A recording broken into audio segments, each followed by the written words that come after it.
অনেকটা শখ করে একটি রান্নার চ্যানেল খুলেছিলাম এবং তারই মধ্যে একটি ভিডিও হয়ে যায় ভাইরাল। তো সেই ভাইরাল ভিডিওর কিছু কমেন্ট পড়ে আমি হাসবো না কাঁদবো বুঝতে পারছি না।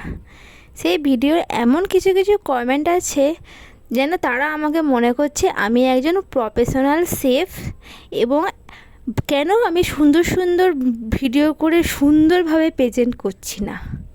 তাদের উদ্দেশ্যে একটাই কথা বলতে চাই, আমি সাধারণ একজন গৃহবধূ, আমার রান্না করতে ভালো লাগে, তাই জন্যই আমি রান্না করি এবং যেই রান্নাটা আমার পছন্দ হয় তো সেই রান্নাটা আমি শেয়ার করি, বাস এতটুকুই।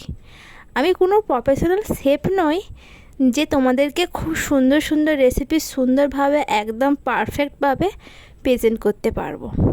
তো যাদের ভালো লাগে তারা সকলে আমার ভিডিও এমনিই দেখে, আর যাদের ভালো লাগে না তাদেরকে আমি কখনোই জোর করি না আমার ভিডিও দেখার জন্য। কেননা আমি সারাদিনে অনেক কাজের মাঝখানে কিছু কিছু সময় বার করে ছোটো ছোটো ভিডিওগুলো তৈরি করি এবং সেটাকে যতটা সম্ভব সুন্দর করে প্রেজেন্ট করার চেষ্টা করি।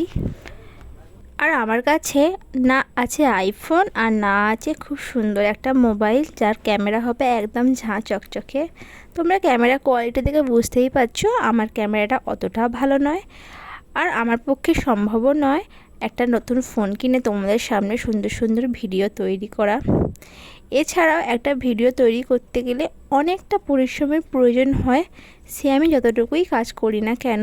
আশা করি যারা এই কাজটা করে তারাই একমাত্র বুঝবে এবং তারাই সাপোর্ট করবে, আর যারা ওই বসে বসে ডায়লগ দেয় তারা সারা জীবন ডায়লগই দেবে। ফেসবুক ইউটিউবে এত কন্টেন্ট ক্রিয়েটার তারা যাচ্ছে তাই করে ভিডিও তৈরি করছে, তাতে একদম ভরে ভরে কমেন্ট। আর আমি সামান্য কিছু ভিডিও কন্টেন্ট বানাই যেগুলো অতি নগণ্য অতি সামান্য, তা সত্ত্বেও মানুষের মধ্যে যে এতটা পরিমাণে নেগেটিভিটি সেটা না এই চ্যানেলটা খুললে বুঝতেই পারতাম না। তো সকলকেই বলছি আমি সামান্য একজন কন্টেন্ট ক্রিয়েটার, আমার ভিডিও করতে ভালো লাগে আমি করি, এ থেকে আমি সেরকম কোনো রকম আর্নিং পাই না, আমার চ্যানেলও মনিটাইজ নয় যে আমি এতে ইনভেস্ট করব। তাই যাদের ভালো লাগে অবশ্যই দেখো, আর যাদের না ভালো লাগবে তো আমার কিছু করার নেই।